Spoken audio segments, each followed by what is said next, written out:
واحلل عقدۃ من لسانی یفقهوا قولی اللہم فقہنا فی الدین اللہم فقہنا فی الدین اللہم فقہنا فی الدین۔ تو انشاءاللہ ریویو شروع کرتے ہیں۔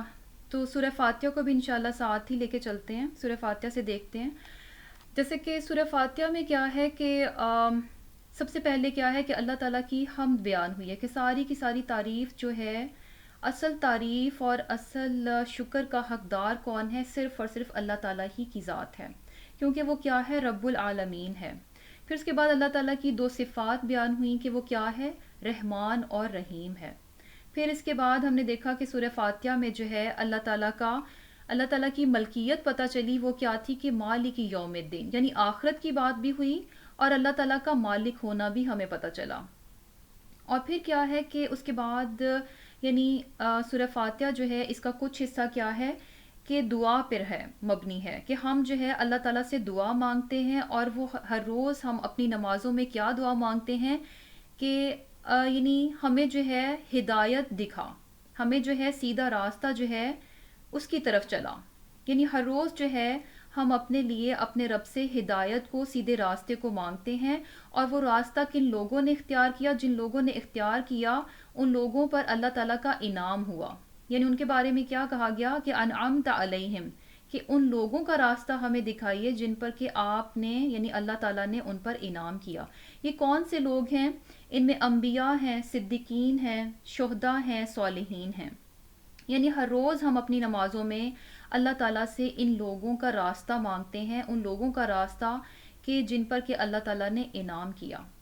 اور پھر اس کے ساتھ ساتھ کیا ہے کہ صراط مستقیم کے لیے تو ہم مانگتے ہیں، لیکن اس کے ساتھ ساتھ کیا چیز ہم اپنے لیے نہیں چاہتے کہ کون سا رستہ ہمیں نہ ملے؟ ان لوگوں کا رستہ کہ جن پر کہ اللہ تعالیٰ کا غضب نازل ہوا، غیر المغضوبی، نہ کہ مغضوب لوگوں کا رستہ، یعنی ہمیں انعام یافتہ لوگوں کے رستے پر چلانا، ان لوگوں کے رستے پر نہ چلانا جن پر کہ تیرا غضب ہوا ہو۔ اور یہ جیسے کہ یعنی مغضوب لوگ، ایسے لوگ جن پر کہ اللہ تعالیٰ کا غضب ہوا، یہ کون سے لوگ ہیں؟ یعنی جن کے پاس جو ہے اللہ تعالیٰ کی طرف سے علم آ گیا، جن کے پاس ہدایت اور رہنمائی آ گئی، لیکن اس کے باوجود ان لوگوں نے نافرمانی کی اور اللہ تعالیٰ کی ہدایت کو قبول نہیں کیا، یعنی منمانی کرتے رہے، علم ہونے کے باوجود بھی نافرمانی کرتے رہے، تو ایسے لوگوں پر کیا تھا کہ اللہ تعالیٰ کا غضب نازل ہوا۔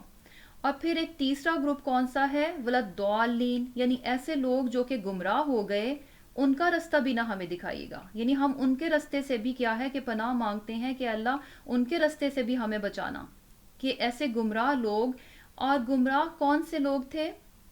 جو کہ علم نہ ہونے کی وجہ سے، لا علمی کی وجہ سے بھٹک گئے، گمراہ ہو گئے، یعنی وہ لوگ جنہوں نے کہ کبھی یہ جاننے کی کوشش ہی نہیں کی، جنہوں نے کبھی یہ علم لینے کی کوشش ہی نہیں کی کہ اللہ تعالیٰ کو کیا پسند ہے اور کیا ناپسند ہے، کیا مجھے کرنا چاہیے اور کیا نہیں کرنا چاہیے۔ تو بیسیکلی کیا ہے کہ سورہ فاتحہ میں 3 طرح کے لوگوں کا ذکر ہے، 3 طرح کے لوگ ہمیں نظر آتے ہیں۔ ایک وہ لوگ ہیں جو کہ اپنے رب سے صراط مستقیم کو مانگتے ہیں، اور دوسرا وہ گروہ جن پر کہ اللہ تعالیٰ کا غضب نازل ہوا، جنہوں نے کہ علم ہونے کے باوجود بھی اللہ تعالیٰ کی نافرمانی کی، جس پر کہ وہ اللہ کے غضب کا شکار ہوئے۔ اور تیسرا گروہ کون سا تھا؟ جو کہ لا علمی کی وجہ سے بھٹکا رہا، کیونکہ علم کے بغیر انسان کبھی بھی اپنی ڈیسٹینیشن پہ نہیں پہنچ سکتا۔ علم کے بغیر ہمیشہ انسان بھٹک جاتا ہے، چاہے وہ دین کا معاملہ ہو، چاہے وہ دنیا کا معاملہ ہو۔ اس کی اگزامپل جو ہے اس طرح سے دیکھ لیں کہ جیسے کہ اگر ایک انسان ہے، وہ کہے کہ اچھا مجھے فلاں جگہ جانا ہے، اب اس کے پاس ایڈریس نہیں ہے۔ ایڈریس کیا ہے؟ اس کا علم ہے، جو کہ اس کے پاس نہیں ہے۔ اب وہ یہ سوچے کہ اچھا میں گاڑی میں بیٹھ جاتا ہوں، اپنی مرضی سے ٹرنز لیتا رہوں گا، کبھی لیفٹ لے لیا، کبھی رائٹ لے لیا، کبھی سیدھا چلا گیا، تو میں اپنی منزل پر پہنچ جاؤں گا۔ تو کیا ہے کہ ایسا انسان کبھی بھی اپنی منزل پر نہیں پہنچے گا، بلکہ کیا ہے کہ وہ بھٹک جائے گا، کیونکہ اس کے پاس علم نہیں تھا، اس کے پاس اس کا ایڈریس نہیں تھا، جو کہ اس کا علم تھا، اس کے پاس ہونا چاہیے تھا اپنی ڈیسٹینیشن پر پہنچنے کے لیے، وہ نہیں تھا۔ اسی طرح دین کے معاملے میں بھی اگر انسان کہے کہ میں جانے بغیر ہی اپنی ڈیسٹینیشن پر پہنچ جاؤں گا، تو کیا ہے کہ سراسر گمراہی ہے، سوائے بھٹکنے کے وہ انسان کچھ بھی نہیں پائے گا۔ تو جب سورہ بقرہ جو ہے اس کے بعد سورہ البقرہ کی طرف آتے ہیں کہ جیسے کہ سورہ فاتحہ میں ایک گروہ وہ تھا جس نے کہ اللہ تعالیٰ سے اپنے لیے صراط مستقیم کو مانگا.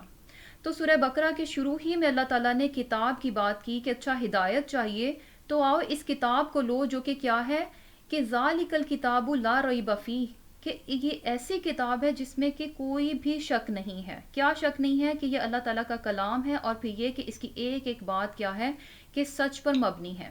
اور پھر کیا ہے کہ یہ ہدی للمتقین، یعنی ایسے لوگوں کے لیے ہدایت کا باعث بن جائے گی جو کہ اپنے آپ کو بچانا چاہتے ہیں. کس بات سے بچانا چاہتے ہیں؟ اپنے آپ کو برے انجام سے بچانا چاہتے ہیں. ایسے لوگوں کے لیے یہ کتاب کیا ہے؟ یہ گائیڈنس بن جائے گی. اور سورہ البقرہ میں بھی ہم نے پھر آگے پھر دیکھتے ہیں کہ 3 طرح کے لوگوں کا ذکر ملتا ہے. سب سے پہلے وہ لوگ جو کہ متقی بن کر جنہوں نے اس کتاب کو لیا، جنہوں نے یہ چاہا کہ ہم اس کتاب کے ذریعے گائیڈنس لیں اور ہم اپنے برے انجام سے اپنے آپ کو بچا لیں. تو یہ کون سے لوگ تھے جو کہ ایمان لے آئے اور جو اللہ تعالیٰ نے حکم دیا، یعنی نماز قائم کی، رزق میں سے خرچ کیا، اور پھر کیا ہے کہ آخرت پر یقین کیا، یعنی آخرت کے مطابق جو ہے انہوں نے اس دنیا میں زندگی گزاری. تو ان لوگوں کے بارے میں یہ ڈکلیئر کر دیا گیا کہ اولئک علی ھدی من ربہم، کہ یہی وہ لوگ ہیں جو اپنے رب کی طرف سے ہدایت پر ہیں. اور ان کے لیے کیا کہہ دیا گیا؟ واولئک ھم المفلحون، اور یہی تو وہ لوگ ہیں جو کہ کامیاب ہونے والے ہیں. یعنی وہ لوگ جنہوں نے کہ اپنے لیے صراط مستقیم مانگا اور پھر اس کتاب کو متقی بن کر اس کتاب کو لیا اور پھر اس کے احکامات پر عمل کرتے گئے، تو ایسے لوگوں کے بارے میں ایک فائنل ان کے بارے میں بتا دیا گیا کہ یہ مفلحون ہیں، یہ تو کامیاب ہو گئے. پھر سیکنڈ گروپ ایسا تھا کہ جنہوں نے کھلم کھلا انکار کیا، جنہوں نے اللہ تعالیٰ کو ماننے سے، رسول کو ماننے سے، اس کتاب کو ماننے سے کھلم کھلا انکار کیا. ان لوگوں کے بارے میں کیا کہا گیا؟ کہ یہ کافر ہیں، یہ نام ماننے والے ہیں. اور پھر ان کا انجام کیسا بتایا گیا؟ وَلَهُمْ عَذَابٌ عَظِيمٌ، کہ ان کو تو بہت بڑا عذاب ملے گا. اور پھر ایک تیسرے گروپ کا بھی ذکر ہوا. وہ کون سے تھے؟ منافق. اور ہم یہ دیکھتے ہیں کہ منافقین کا ذکر جو ہے نا بہت زیادہ ڈیٹیل سے کیا گیا. متقین کی، مومنوں کی جب بات ہوئی تو صرف 5 آیات میں ان کی بات ختم کر دی گئی، اور پھر اس کے بعد 2 آیات میں جو ہے کافروں کی بات جو ہے ختم کر دی گئی. جبکہ منافقوں کے لیے بہت ساری آیات میں، یعنی اس چیز کو، منافقت کو اللہ تعالیٰ نے کھول کھول کر بیان کیا، کیونکہ یہ بہت ہی خطرناک چیز ہے. منافق کون ہوتا ہے؟ جس کا کہ قول و فعل میں تضاد ہو، جو کہ زبان سے تو کچھ کہے لیکن کیا ہے کہ اپنے عمل سے کچھ اور ظاہر کرے. تو کیا ہے کہ یعنی، اور منافق کیا ہے کہ منافق کون ہو سکتا ہے؟ ایک کافر بھی منافق ہو سکتا ہے اور ایک مسلمان بھی منافق ہو سکتا ہے. اسی لیے چونکہ یہ بہت ہی خطرناک چیز تھی تو اس کو جو ہے بہت زیادہ ڈیٹیل کے ساتھ اس چیز کو بیان کیا گیا. اور منافقوں کا رویہ بتایا گیا کہ وہ کیا کرتے ہیں. اسلام کے بارے میں ان کا رویہ کیا ہے کہ اسلام میں صرف اور صرف اپنے فائدے دیکھتے ہیں، صرف اور صرف اپنی آسانی دیکھتے ہیں، کہ جہاں تو اسلام سے فائدہ مل رہا ہے، جہاں پر انہیں اسلام پر عمل کرنا آسان ہے تو کیا ہے کہ اسلام کو اپنا لیتے ہیں. لیکن جہاں پر بات ہوئی قربانی کی، جہاں پر اپنے فائدوں کو ٹھیس پہنچی، جہاں پر مشکل لگی، جس حکم پر عمل کرنا مشکل لگا، وہاں کیا ہے کہ وہیں پر جو ہے نافرمانی کر دی، چھوڑ دیا. تو کیا تھا؟ یعنی 3 طرح کے گروپ تھے. اور اس میں جو تیسرا گروپ ہے منافق، اس کی کیا سزا بتائی گئی؟ وَلَهُمْ عَذَابٌ عَلِيمٌ، کہ ان کو جو ہے دردناک عذاب دیا جائے گا. اب یہاں سے کیا بات پتہ چلی کہ 3 طرح کے لوگ تھے، 3 طرح کے ان کے الگ الگ کام تھے. تو ان تینوں کا جو فائنل ریزلٹ تھا وہ ایک جیسا نہیں ہوا. یعنی ایسا نہیں ہوا کہ سب کے سب کامیاب ہو گئے. کامیاب جو ہیں صرف وہی لوگ ہوئے جنہوں نے کہ اللہ تعالیٰ کی ہدایت کو قبول کیا اور اسی کے مطابق جو ہے وہ عمل کیا. یعنی جس نے جیسا عمل کیا اس کا جو فائنل ریزلٹ تھا وہ بھی اسی کے مطابق آیا. اور پھر اس کے بعد ہم دیکھتے ہیں کہ سورہ البقرہ میں جو ہے اللہ تعالیٰ نے ان 3 گروہ کا ذکر کرنے کے بعد جو ہے ایک یعنی تمام انسانیت سے ایک خطاب کیا. سب کو یہ بتایا کہ ان کا رب کون ہے؟ ایک ہی ہے. اور پھر کیا ہے کہ سب انسانوں کو صرف ایک ہی رب کی عبادت کرنی چاہیے. اور اس چیز کو یعنی کیا ہے کہ کائنات سے یہ بات سمجھائی گئی اور اللہ تعالیٰ نے اپنی نعمتوں اور اپنے احسانات کا ذکر کیا کہ اس نے انسان پر کیا کیا احسان کیے ہیں. تو اس کا بدلہ کیا ہونا چاہیے کہ انسان جو ہے صرف اور صرف اپنے رب ہی کی اطاعت کرے. اور پھر اس کے بعد کیا ہے کہ انسان کی تاریخ میں یعنی آدم علیہ السلام کی پیدائش جو ہے، یعنی انسان کی جو تاریخ ہے کہ انسان کس طرح سے شروع ہوا، کس طرح سے پیدا ہوا، اس میں آدم علیہ السلام جو ہے ان کا قصہ جو ہے وہ ہمیں بتایا گیا۔ اور اس قصے میں بھی کیا ہے کہ جو چیز ہمیں پتہ چلی تھی کہ دو چیزیں ہمارے سامنے آئی تھیں، کہ ایک طرف کیا تھا کہ آدم علیہ السلام تھے، ان سے بھی غلطی ہوئی، اور دوسری طرف کون تھا؟ شیطان تھا، اس نے بھی غلطی کی۔ لیکن دونوں کا جو جسے کہہ لیں کہ رویہ تھا وہ بالکل ڈیفرنٹ تھا۔ چونکہ دونوں کا رویہ بالکل ڈیفرنٹ تھا اپنی غلطی کے بارے میں، تو دونوں کی منزل بھی مختلف نکلی، دونوں کی منزل بھی مختلف بنی۔ کس طرح سے کہ آدم علیہ السلام سے غلطی ہوئی تو وہ اپنی غلطی پر شرمندہ ہوئے، انہوں نے اپنی غلطی کا اعتراف کیا، اپنے رب سے معافی مانگی، تو اس کا نتیجہ کیا نکلا کہ اللہ تعالیٰ نے انہیں مقام اور مرتبہ دیا، انہیں اللہ تعالیٰ نے اپنی نبوت کے لیے چن لیا، ان کو نبی بنا دیا گیا، یعنی اللہ تعالیٰ کے ہاں ان کا بہت بڑا مقام اور مرتبہ بن گیا۔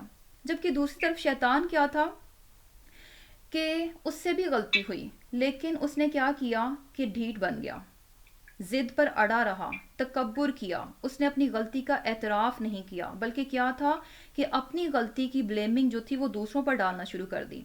تو ایسے میں کیا ہوا کہ اللہ تعالیٰ نے اسے دھتکار دیا، اللہ تعالیٰ کی رحمت سے وہ دور ہو گیا، اللہ تعالیٰ نے اس پر لعنت بھیج دی۔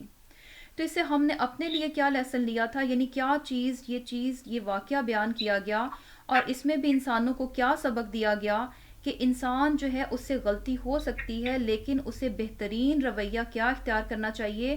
اپنے باپ آدم علیہ السلام کو فالو کرنا چاہیے کہ جن سے غلطی ہوئی، لیکن اس کے بعد کیا ہوا کہ وہ اپنی غلطی پر اڑے نہیں رہے، اپنی غلطی پر اصرار نہیں کیا، بلکہ اپنی غلطی کا اعتراف کر لیا۔ اور پھر کیا تھا کہ جب انسان اعتراف کرتا ہے تو اللہ تعالیٰ بھی اسے کیا ہے کہ اس کو بلند مقام اور مرتبہ دیتے ہیں۔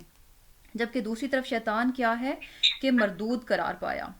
اور پھر اس کے بعد کیا ہے کہ جب قوموں کا ذکر ہوا تو اس میں کیا ہے کہ سب سے پہلے جو ہے بنی اسرائیل کا ذکر کیا گیا، کیونکہ یہ وہ قوم تھی جس کو کہ اللہ تعالیٰ نے اس وقت کی تمام قوموں میں سے فضیلت دی تھی، اس قوم کو چنا گیا تھا، اور اس قوم پر جو ہے اللہ تعالیٰ نے اپنی بہت سی نعمتیں جو تھیں وہ تمام کی تھیں۔ جیسے کہ بنی اسرائیل کو جو ہے دین کی نعمت دی گئی تھی۔ بنی اسرائیل کو سب سے پہلے تو کیا کہ ان کو چنا گیا، یہ ان کی فضیلت تھی کہ اس قوم کو چنا گیا، اس قوم کو جو ہے دین کی نعمت دی گئی، اس نسل میں جو ہے نبوت رکھ دی گئی، بہت سے انبیاء جو تھے بنی اسرائیل میں سے آئے۔ لیکن اس کے ساتھ ساتھ جو ہے اس قوم کو ایک ذمہ داری بھی دی گئی تھی، جہاں ان کو بہت ساری نعمتیں دی گئیں اور یہ کہ فضیلت دی گئی، تو اس قوم کو جو ہے ایک ذمہ داری بھی دی گئی تھی۔ وہ کیا تھی کہ یہ لوگ جو ہے ایک اللہ کی اطاعت کریں گے، اپنے رب کی بندگی بجا لائیں گے، اور کیا ہے کہ خود بھی اپنے دین پر عمل کریں گے، اور یہ کہ اپنے اس دین کو جو ہے اللہ کے دین کو جو ہے دوسروں تک بھی پہنچائیں گے۔ پھر اس کے بعد ہم نے دیکھا کہ بنی اسرائیل کے جو ہے مختلف واقعات جو ہے بیان کیے گئے، جس میں کہ ان کی نافرمانی کے واقعات تھے کہ کس طرح سے اس قوم نے اپنی ذمہ داری کو پورا نہیں کیا، مسلسل جو ہے اللہ تعالیٰ کی نافرمانی میں مشغول رہی۔ اور پھر اس کے بعد ابراہیم علیہ السلام جو ہے ان کی مثال دی گئی، کیونکہ بنی اسرائیل جو ہے اپنے باپ دادا پر جو ہے بہت وہ کرتے تھے کہ چونکہ ہمارے باپ دادا جو ہیں وہ انبیاء ہیں، تو اس لیے کیا ہے کہ ہمیں کچھ کرنے کی ضرورت نہیں ہے، ہمیں اپنی ذمہ داری کو پورا کرنے کی ضرورت نہیں ہے، اس کے بغیر بھی ہم جنت میں چلے جائیں گے۔ تو اس کے لیے اللہ تعالیٰ نے ابراہیم علیہ السلام کی مثال پیش کی کہ اللہ تعالیٰ نے اگر ان کو چنا تھا تو وہ اللہ تعالیٰ کی تمام آزمائشوں میں پورے اترے تھے، وہ اللہ تعالیٰ کے فرما بردار تھے۔ اور پھر کیا ہے کہ جیسے ہی یعنی یہ مثال دی، اور اس کے بعد آخر میں جو یعنی پہلے پارے کے آخر میں جو بات کی گئی وہ کیا تھی کہ ان سے جو ہے ان کے باپ دادا کے بارے میں پوچھ نہیں ہوگی۔ وہ ایک امت تھی، اس امت نے جو کچھ کیا، یعنی پچھلے جو لوگ گزر گئے وہ تو ایک امت تھی، اس امت نے جو کچھ کیا اس کا بدلہ جو ہے انہی کو ملے گا، اور جو کچھ تم کرو گے، جو کچھ تم کماؤ گے اس کا بدلہ تمہیں کو ملے گا، یعنی تم سے جو ہے تمہارے باپ دادا کے بارے میں سوال نہیں کیا جائے گا۔ پھر اس کے بعد ہم دیکھتے ہیں کہ سیکنڈ جز جب شروع ہوا تو اس میں جو ہے مسلمانوں کو امت وسط بنا دیا گیا، جو یہ چیز شو کرتی ہے کہ اب بنی اسرائیل جو ہیں ان کو معزول کر دیا گیا، ان کو جو ذمہ داری دی گئی تھی انہوں نے پوری نہیں کی، تو اب کیا ہے کہ ان کو اس سے ہٹا کر اب کیا یہ ذمہ داری کس کو دے دی گئی؟ امت وسط کو دے دی گئی، مسلمانوں کو یہ ذمہ داری دے دی گئی کہ اب یہ امت جو ہے دین کا کام کرے گی۔ اور پھر کیا ہے کہ اس میں یہ بھی بتایا گیا کہ اب امت بنا دیا گیا، اور پھر کیا ہے کہ اب ایز اے امت جو ہے اب ان کو احکامات دیے گئے، اور اس میں سب سے پہلا حکم جو تھا وہ کیا تھا؟ توحید کا حکم دیا گیا کہ اللہ جو ہے یعنی رب کون ہے؟ صرف اور صرف ایک ہی ہے، اور اسی کی اطاعت جو ہے وہ کرنی ہے۔ پھر اس کے علاوہ پھر ہم دیکھتے ہیں کہ مختلف احکامات جو ہیں دیے گئے، جس میں کہ حلال اور طیب کا کہا گیا، قصاص جو ہے اس کا قانون دیا گیا، روزے کی فرضیت ہوئی، اس کے علاوہ حج کے بارے میں بتایا گیا، پھر یہ کہ جیسے کہ طلاق اور نکاح، رضاعت، عدت، یہ تمام جو ہیں یہ تمام معاملات بتائے گئے، ان کے متعلق جو ہے احکامات دیے گئے۔ اور پھر کیا ہے کہ ایک اچھا معاشرہ قائم کرنے کے لیے، ایک ایسا معاشرہ قائم ہو جس میں کہ بھائی چارے کی فضا ہو، لوگ ایک دوسرے کا خیال رکھیں، تو بہت زیادہ صدقات کی ترغیب دلائی گئی۔ اور پھر اس کے علاوہ یعنی قرض کے جو لین دین ہیں ان کی بھی بات ہوئی۔ اور پھر آخر میں جو اس سورہ کا اختتام ہوا وہ کس بات پر ہوا؟ یعنی اللہ تعالیٰ نے اپنی ملکیت بیان کی کہ اللہ تعالیٰ جو ہے ہر چیز کرنے پر قدرت رکھتا ہے، اور پھر یہ کہ وہ دلوں کے بھید تک کو جانتا ہے، دلوں میں جو خیالات آئیں گے ان پر بھی وہ پکڑ کرے گا۔ اور پھر کیا ہے کہ انسان کی وسعت کی بھی بات ہوئی، کیونکہ احکامات دیے گئے تھے نا، تو اللہ تعالیٰ نے یہ بات بھی واضح کر دی گئی کہ انسان سے سوال جو ہے اس کی استطاعت کے مطابق ہی ہوگا، اور جتنے بھی احکامات جو ہے ایز اے امت مسلمانوں کو دیے گئے ہیں وہ سب کیا ہیں کہ انسان کی وسعت کے مطابق ہیں، اور انسان سے سوال بھی اس کی وسعت کے مطابق ہی کیا جائے گا، اس سے زیادہ کہ اس کو تکلیف نہیں دی جائے گی۔ اور اس طرح سے جو ہے اللہ تعالیٰ نے، لیکن کیا ہے کہ جیسے کہ انسان ہونے کے ناطے جو ہے انسان سے کمی اور کوتاہی رہ جاتی ہے، تو اس کے آخر میں جو ہے ایک بہت ہی پیاری دعا سکھائی گئی کہ جس میں کیا کہا گیا کہ اے رب ہمارے جو ہے ہماری یعنی جو کچھ ہم بھول جائیں، ہماری بھول چوک پر، اور ہماری جو خطائیں ہیں یعنی بلا ارادہ جو ہم سے خطائیں ہو جاتی ہیں اس پر کیا ہے کہ ہماری پوچھ نہ کرنا۔ تو اس طرح سے جو ہے سورہ البقرہ کا اختتام جو ہے ایک دعا کے ساتھ ہوا تھا۔ اس دعا کی ہم نے پچھلی بار فضیلت بھی دیکھی تھی کہ اس دعا کی بہت زیادہ فضیلت ہے اور اس کو پڑھنا چاہیے، جو آخری 2 آیات ہیں ان کے بارے میں۔ تو الحمدللہ رب العالمین، سورہ البقرہ جو ہے اس کا ریویو جو ہے ہم نے کر لیا، تو ابھی انشاءاللہ جو ہے سورہ آل عمران جو ہے اس کو شروع کرتے ہیں۔ اس میں جو ہے سورہ آل عمران جو ہے یہ مدنی صورت ہے، اور اس کی آیات جو ہیں 200 ہیں، اور رکوعات کی تعداد جو ہے وہ 20 ہے۔ تو شروع کرتے ہیں۔ بسم اللہ الرحمن الرحیم۔ شروع اللہ کے نام سے جو نہایت مہربان اور نہایت رحم کرنے والا ہے۔ اچھا، اس میں جو ہے سورہ آل عمران جو ہے اس کی فضیلت کو دیکھ لیتے ہیں پہلے۔ جیسے کہ حدیث میں آتا ہے کہ سورہ آل عمران اور سورہ البقرہ ان کے پڑھنے کا ایک جیسا ثواب ہے۔ اس کے علاوہ ایک اور حدیث میں آتا ہے، صحیح مسلم کی ہے، کہ آپ صلی اللہ علیہ وسلم نے فرمایا کہ انہیں پڑھا کرو، یعنی ان دونوں صورتوں کو، سورہ آل عمران اور سورہ البقرہ، ان کو پڑھا کرو، قیامت کے روز یہ اس حال میں آئیں گی جیسے 2 بادل یا 2 سائبان یا پرندوں کے 2 جھنڈ، اور وہ اپنے پڑھنے والوں کی طرف سے اللہ سے ان کی مغفرت کے لیے جھگڑا کریں گی۔ یعنی یہ دونوں صورتیں کیا ہیں کہ یہ دونوں صورتیں جو ہیں اپنے پڑھنے والے کی طرف سے اللہ سے ان کی مغفرت کے لیے جو ہے وہ جھگڑا کریں گی۔ اور جیسے کہ سائے کی بات ہوئی کہ یعنی کس طرح سے یہ دونوں صورتیں آئیں گی، جیسے کہ 2 بادل ہیں، 2 سائبان ہیں، پرندوں کے 2 جھنڈ ہیں۔ تو بیسیکلی اگر دیکھا جائے کہ قیامت کا روز جو ہے وہ بہت سخت ہوگا، اس دن جو ہے سایہ جو ہے ہر کسی کو بہت زیادہ مطلوب ہوگا، ہر کوئی چاہے گا کہ مجھ پر کسی نہ کسی چیز کا سایہ آ جائے، کیونکہ بہت زیادہ گرم دن ہوگا۔ تو یہاں پر جو ہے یہ دونوں صورتیں کیا ہیں، 2 بادلوں کی صورت میں آئیں گی، 2 سائبان کی صورت میں آئیں گی، یا پرندوں کے 2 جھنڈ کی صورت میں آئیں گی۔ اور پھر اس کے ساتھ ساتھ کیا ہے کہ مغفرت کے لیے جھگڑا بھی کریں گی۔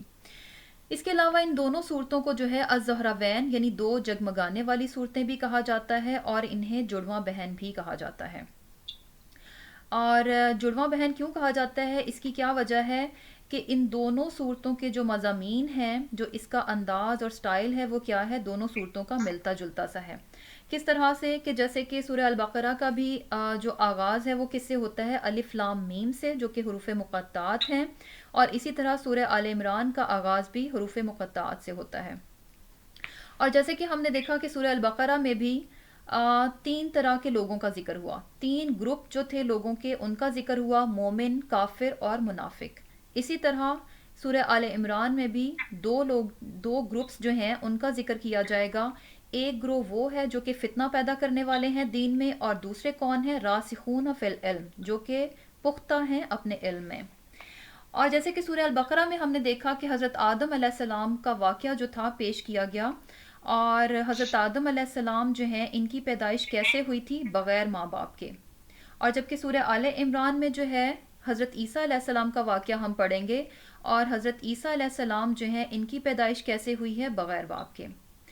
اور سورہ البقرہ میں ہم نے یہود کا بہت زیادہ ذکر پڑھا، جبکہ سورہ آل عمران میں جو ہے نصارہ کا ذکر پڑھیں گے۔ اور اسی طرح کیا ہے کہ سورہ البقرہ جو ہے اس کا اختتام جو ہے ایک دعا پر ہوتا ہے، اور اسی طرح سورہ آل عمران بھی جو ہے اس کا اختتام بھی کیا ہے کہ ایک دعا کے ساتھ ہوتا ہے۔ تو یہ تو تھی اس کی فضیلت اور تھوڑا سا اس کے بارے میں تھا سورہ آل عمران کے بارے میں۔ تو اب انشاءاللہ جو ہے اس کی آیات کو شروع کرتے ہیں۔ بسم اللہ الرحمن الرحیم، شروع اللہ کے نام سے جو بڑا مہربان نہایت رحم فرمانے والا ہے۔ الف لام میم، الف لام میم یہ حروف مقطعات ہیں، اور اس کو ہم نے سورہ البقرہ میں بھی اس کی تفصیل پڑھی تھی کہ ان حروف کے کیا میننگز ہیں اس کے بارے میں کوئی نہیں جانتا، اور اس کو ایسے ہی ایز اٹ از پڑھ لیا جاتا ہے۔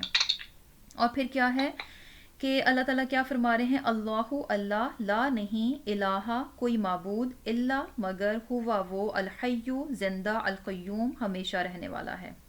یعنی یعنی کیا ہے کہ سب سے پہلے کیا بات بتائی جا رہی ہے کہ اللہ تعالیٰ کے سوا عبادت کے کوئی دوسرا لائق نہیں ہے، یعنی کوئی بھی دوسرا جو ہے اللہ کے سوا کوئی دوسرا عبادت کے لائق نہیں ہے، کیونکہ اللہ تعالیٰ کیا ہیں؟ الحی القیوم ہے۔ اچھا، سورہ آل عمران جو ہے اس کی آیات کا نزول جو ہے پہلے دیکھ لیتے ہیں، کیونکہ اگر اس کا بیک گراؤنڈ ہمارے ذہن میں ہوگا تو انشاءاللہ ان آیات کو ہم زیادہ اچھے سے سمجھ پائیں گے۔ جیسے کہ روایت سے ہمیں کیا پتہ چلتا ہے کہ یہ آیات جو ہیں کب نازل ہوئیں؟ جب آپ صلی اللہ علیہ وسلم کے پاس نجران کا ایک وفد جو تھا وہ ملنے کے لیے آیا ہوا تھا، اس وقت جو ہے یہ آیات نازل ہوئیں، اور یعنی کتنی آیات شروع سے لے کر تقریباً 88 آیات تک جو ہیں تب نازل ہوئی تھیں، جبکہ نجران کا وفد جو تھا آپ صلی اللہ علیہ وسلم سے ملنے کے لیے آیا تھا۔ اب یہ لوگ جو تھے یہ نصارہ تھے، اور یہ تقریباً 60 لوگوں کی ایک جماعت تھی جو کہ اونٹوں پر سوار تھے، اور ان میں سے 14 جو تھے ان کے سردار تھے، پھر اس میں سے فردر ان کے 3 لیڈر تھے، ان میں سے ایک لیڈر جو تھا وہ ان کا امیر تھا، یعنی مشیر اعلیٰ تھا، مشورے میں بہت زیادہ اہم مانا جاتا تھا۔ اور دوسرا لیڈر کون تھا؟ یعنی ایک ریلیجیس پرسن تھا جو کہ دینی امور کو لیڈ کر رہا تھا۔ اور تیسرا امیر جو تھا وہ کون تھا؟ امیر سفر تھا، جو کہ سفر کے انتظامات کو دیکھنے والا تھا۔ یعنی بہت ہی آرگنائزیشن کے ساتھ جو ہے یہ لوگ آپ صلی اللہ علیہ وسلم سے ملنے کے لیے آئے تھے۔ اور پھر ان کے بارے میں یہ کہا جاتا ہے کہ انہوں نے بہت خوبصورت کپڑے پہن رکھے تھے، یعنی بہت ہی شان و شوکت کے ساتھ جو ہے، بہت ہی اچھے طریقے سے، بہت اچھے انداز سے، اور بہت ہی شان و شوکت کے ساتھ جو ہے یہ آپ صلی اللہ علیہ وسلم سے ملنے کے لیے آئے تھے۔ جب یہ وفد آیا تو نماز کا وقت تھا، انہوں نے مشرق کی طرف منہ کر کے نماز پڑھی۔ آپ صلی اللہ علیہ وسلم نے ان کو اسلام کی دعوت دی، یعنی یہ لوگ جب نماز سے فارغ ہوئے تو آپ صلی اللہ علیہ وسلم نے ان کو اسلام کی دعوت دی، تو کہنے لگے ہم تو آپ سے پہلے ہی اسلام لائے۔ تو آپ صلی اللہ علیہ وسلم نے فرمایا کہ غلط، تم حضرت عیسیٰ کو اللہ کا بیٹا مانتے ہو، صلیب کی پرستش کرتے ہو، اور خنزیر کا گوشت کھاتے ہو۔ تو وفد نے پوچھا عیسیٰ علیہ السلام کا باپ کون تھا؟ یعنی وفد نے آپ صلی اللہ علیہ وسلم سے سوال کیا کہ عیسیٰ علیہ السلام کا باپ کون تھا؟ آپ صلی اللہ علیہ وسلم نے فرمایا تم جانتے نہیں، رب زندہ اور قائم ہے۔ یعنی یہی صفت جو ابھی ہم نے پڑھی ہے نا، الحی القیوم، یہی اسی صفت کی بات ہو رہی ہے کہ رب کون ہے، کہ وہ تو زندہ اور قائم ہے، جبکہ حضرت عیسیٰ علیہ السلام کیا ہیں کہ ان پر موت آئے گی۔ تو اس پر وہ جواب دینے لگے کہ ہاں ایسا ہی ہے۔ پھر آپ صلی اللہ علیہ وسلم نے فرمایا کہ اللہ رازق ہے جبکہ حضرت عیسیٰ نہیں ہیں۔ تو اس پر بھی اس وقت نے اس بات کا اقرار کیا کہ ہاں ایسا ہی ہے۔ پھر آپ صلی اللہ علیہ وسلم نے فرمایا اللہ سے کوئی بات پوشیدہ نہیں ہے، جبکہ حضرت عیسیٰ علیہ السلام جو ہے مخصوص علم جو انہیں دے دیا گیا تھا اس کے علاوہ نہیں جانتے تھے. اس پر بھی انہوں نے کہا کہ ہاں ایسا ہی ہے. پھر آپ صلی اللہ علیہ وسلم نے فرمایا کہ ماں کے پیٹ میں حضرت عیسیٰ علیہ السلام کی شکل بنائی گئی، دوسرے بچوں کی طرح ان کو جنا گیا، غذا دی گئی. تو اس پر کہنے لگے کہ ہم سب جانتے ہیں، یعنی وفد کے لوگ کیا کہنے لگے کہ ہم سب جانتے ہیں. تو اس پر آپ صلی اللہ علیہ وسلم نے فرمایا تو پھر حضرت عیسیٰ اللہ تعالیٰ کے بیٹے کس طرح ہو سکتے ہیں؟ لیکن اس بات پر کیا تھا کہ وہ لوگ لاجواب ہو گئے، لیکن اس کے باوجود بھی انہوں نے حق کو تسلیم نہیں کیا. تو پھر اللہ تعالیٰ نے شروع سے لے کر آگے 88 آیات تک جو ہیں یہ ساری آیات نازل کی. اور پھر ہم دیکھتے ہیں کہ اس صورت کا جو آغاز ہے وہ بھی اللہ تعالیٰ کی اسی صفت کے ساتھ، الحی القیوم جو ہے اس کے ساتھ جو ہے اس صورت کا آغاز کیا گیا ہے. اب یہاں پر جو ہے اللہ تعالیٰ کے بارے میں یعنی بتایا جا رہا ہے کہ اللہ تعالیٰ کے سوا کوئی دوسرا معبود نہیں ہے، کوئی اور اس لائق اس قابل نہیں ہے کہ اس کو معبود بنایا جائے. کیونکہ ایک معبود بننے کے لیے، ایک معبود کے لیے جو صفات ہونی چاہیے کہ وہ الحی ہو اور القیوم ہو، تو وہ کسی اور میں نہیں ہے. اللہ تعالیٰ کے سوا کوئی ایسا نہیں ہے، کوئی دوسری ہستی ایسی نہیں ہے جس میں کہ یہ دو صفات پائی جاتی ہوں، وہ الحی القیوم ہو. الحیو کیا ہے کہ وہ زندہ ہے، ہمیشہ سے زندہ ہے، ہمیشہ زندہ رہے گا، اس کو کبھی بھی فنا و زوال نہیں ہے. اور القیوم کیا ہے کہ وہ ہمیشہ سے قائم ہے اور ہمیشہ قائم رہے گا. اور پھر کیا ہے کہ وہ خود سے خود قائم ہے، وہ اپنے قیام کے لیے کسی دوسرے کا محتاج نہیں ہے. تو ایک معبود کو ایسا ہی ہونا چاہیے کہ وہ خود سے خود قائم ہو، وہ اپنے قیام کے لیے کسی دوسرے کا محتاج نہ ہو، بلکہ کیا ہو کہ وہ دوسروں کو قائم کرنے والا ہو، اس کی وجہ سے دوسری چیزیں قیام پکڑتی ہوں، دوسری چیزیں جو ہیں اس کی وجہ سے قائم رہیں. تو معبود تو اس کو ہونا چاہیے. تو یہاں پر یہی بات بتائی جا رہی ہے کہ اللہ ہی وہ ذات ہے جو کہ الحی القیوم ہے، جو کہ زندہ ہے، جو کہ ہمیشہ زندہ رہے گا، جس کو کہ کبھی بھی فنا و زوال نہیں ہے، جو کہ قائم ہے، ہمیشہ قائم رہے گا اور خود سے خود قائم ہے، جو کہ اپنے قیام کے لیے کسی کا محتاج نہیں ہے بلکہ دوسری تمام مخلوق اس کی محتاج ہے اپنے قیام کے لیے. تو پھر معبود کون ہونا چاہیے، کس کی عبادت ہونی چاہیے؟ صرف اور صرف ایک اللہ ہی کی ہونی چاہیے، اس کے سوا کسی دوسرے کی عبادت نہیں ہونی چاہیے. اور یہاں پر جو ہے بیسیکلی کیا ہے کہ یہودیوں کا جو نصارہ کا جو عقیدہ تھا عیسیٰ علیہ السلام کے بارے میں کہ وہ جو ہے عیسیٰ علیہ السلام کو اللہ تعالیٰ کا بیٹا مانتے تھے، یا پھر یہ کہتے تھے کہ یہ تین میں سے ایک ہیں. تو ان کے اس عقیدے کا پہلی دوسری ہی آیت میں اس عقیدے کا رد کر دیا گیا کہ ایسی بات نہیں ہے. معبود جو ہے وہ وہی ہے جو کہ حی القیوم ہے، اور یہ کون ہے؟ صرف اور صرف اللہ تعالیٰ ہی کی ذات ہے. اور پھر اگر دیکھا جائے کہ جیسے کہ یہاں پہ بات ہو رہی ہے کہ اللہ تعالیٰ جو ہے یعنی اللہ تعالیٰ جو ہے یعنی قیوم ہے، یعنی دوسری چیزوں کو بھی قائم کرنے والا ہے. بیسیکلی اگر دیکھا جائے کہ پوری کی پوری کائنات اور اس میں جتنی بھی مخلوق ہے وہ اپنے قیام کے لیے کس کی محتاج ہے؟ اللہ تعالیٰ کی محتاج ہے. یہ کائنات خود سے خود قائم نہیں رہ سکتی. یہ انسان، یہ ساری کی ساری مخلوق جو بھی زمین اور آسمان میں ہے، یہ خود سے خود قائم نہیں رہ سکتی. اس کو قائم رکھنے والا کون ہے؟ صرف اور صرف اللہ تعالیٰ ہی کی ذات ہے. تو پھر کیا ہے کہ اللہ ہی معبود ہے اور اسی کی اطاعت کرنی چاہیے. لیکن اگر دیکھا جائے کہ کیا ہوتا ہے کہ اس کے باوجود بھی یعنی انسان جو ہے اس تمام مخلوق میں انسان بھی شامل ہے، تو انسان کیا کرتا ہے؟ اپنے رب کی بندگی نہیں بجا لاتا، حالانکہ وہ اس بات پر بالکل بھی یعنی بالکل بے بس ہے. اپنے معاملے میں انسان جو ہے بالکل بے بس ہے. وہ تو خود سے خود اپنے یعنی قیام کو بھی نہیں قائم رکھ سکتا، اس کے لیے بھی وہ اپنے رب کا محتاج ہے. صرف تین چیزیں لے لیں. کیا ہے کہ انسان اپنی پیدائش کے معاملے میں بھی کیا ہے؟ بالکل بے بس ہے، اس کے اختیار ہی میں نہیں ہے. پھر اس کے بعد دیکھا جائے کہ اپنے رزق کے معاملے میں بھی کیا ہے؟ وہ اپنے رب کا محتاج ہے. اپنی پیدائش کے معاملے میں اپنے رب کا محتاج ہے، اپنے رزق کے معاملے میں اپنے رب کا محتاج ہے. اپنی موت بھی اس کے اپنے اختیار میں نہیں ہے. تو پھر کیا ہے کہ جب انسان اس قدر اللہ تعالیٰ کا محتاج ہے تو ہونا تو یہ چاہیے کہ انسان جو ہے وہ اپنے رب کے سامنے بالکل عاجز ہو جائے، بہت انکساری دکھائے، اپنے رب کے سامنے اکڑے نہ. اپنے رب کے سامنے جو ہے تکبر نہ کرے، اس کی نافرمانی نہ کرے، کیونکہ انسان جو ہے ایک ایک چیز میں کیا ہے، اپنے رب کا محتاج ہے. اس کا رب چاہے تو انسان تو قائم ہی نہیں رہ سکتا. اور اگر دیکھا جائے اس کی، اگر ہم دنیا سے مثال لیں، یعنی یہ اطاعت کس حد تک ہونی چاہیے، کس طرح سے ہونی چاہیے کہ دنیا میں کیا ہوتا ہے کہ اگر فرض کریں کہ اگر کسی کی جاب کسی دوسرے انسان کی وجہ سے قائم ہو، اسے لگ رہا ہے کہ اچھا یہ بندہ یہاں پہ ہے اس لیے میری جاب جو ہے نا وہ قائم ہے، تو کیا ہوگا کہ وہ انسان اس کے سامنے بڑا بھیگی بلی بن کر رہے گا، اس کے سامنے وہ ہوں تک بھی نہیں کرے گا. اسے پتا ہے کہ اگر میں نے اس کے سامنے اکڑ دکھائی تو میری جاب تو چلی جائے گی، یہ تو اسی کی وجہ سے قائم ہے. تو یہاں پر بھی کیا لیسن مل رہا ہے کہ جب اللہ تعالیٰ جو ہے وہ کسی کا محتاج نہیں ہے، اپنے قیام کے لیے وہ کسی کا محتاج نہیں ہے، جبکہ پوری کی پوری کائنات، ساری کی ساری مخلوق اس کی محتاج ہے، تو اس کی مخلوق کو کیا چاہیے، انسان کو کیا چاہیے کہ وہ اپنے رب کی بندگی بجا لائے، اس کے سامنے اکڑے نہ، اس کے سامنے تکبر نہ کرے، اس کے احکامات کی نافرمانی نہ کرے.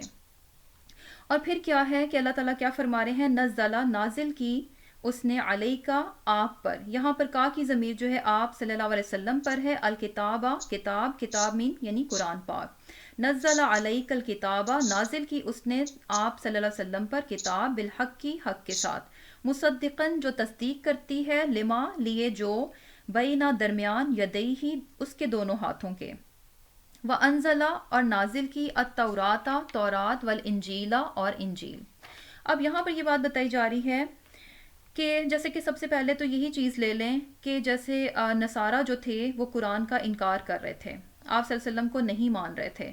تو یہاں پر یہ بات بتائی جا رہی ہے کہ وہ الحی القیوم جس نے کہ تورات اور انجیل کو نازل کیا، وہی حی القیوم ہے جس نے کہ قرآن کو بھی نازل کیا ہے.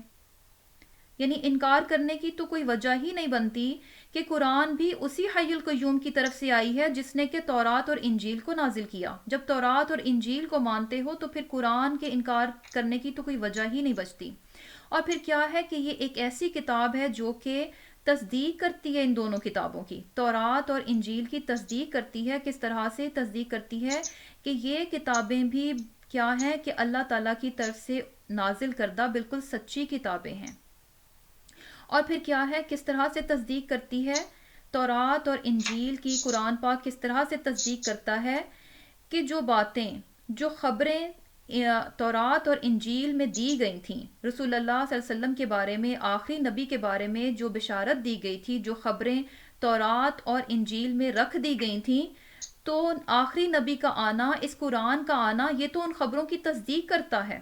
یعنی قرآن تو تورات اور انجیل ہی میں جو خبریں بتائی گئی ہیں انہی خبروں کی تو تصدیق کرتا ہے.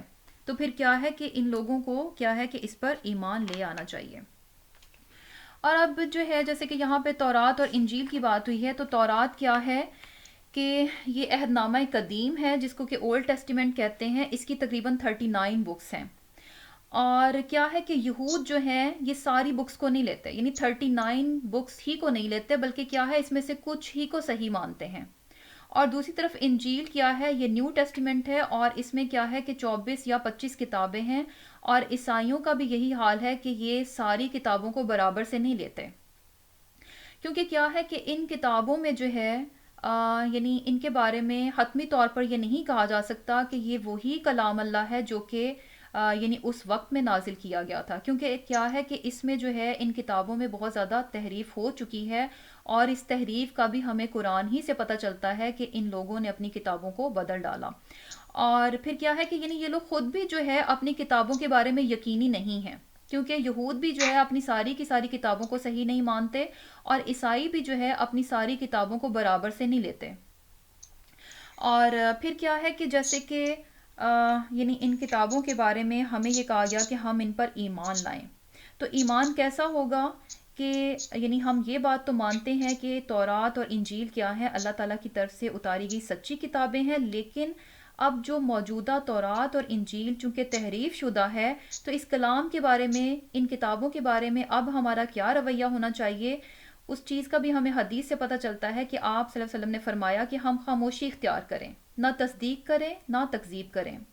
کیونکہ کیا ہے کہ جیسے فرض کریں کہ اگر کوئی انجیل میں سے کوئی ایک حصہ آپ کے سامنے لا دے اور آپ اس کو کہیں کہ نہیں نہیں یہ تو جھوٹ ہے کیونکہ تحریف ہو چکی ہے تو یہ تو بدلا ہوا حصہ ہے، تو ہم نہیں جانتے کہ ان کتابوں کا کون سا حصہ تحریف شدہ ہے اور کون سا حصہ ابھی بھی اللہ کے کلام ہی پر مبنی ہے. تو اس لیے بہترین کیا ہے کہ ان کی نہ تو تصدیق کی جائے اور نہ ہی ان کی تکذیب کی جائے.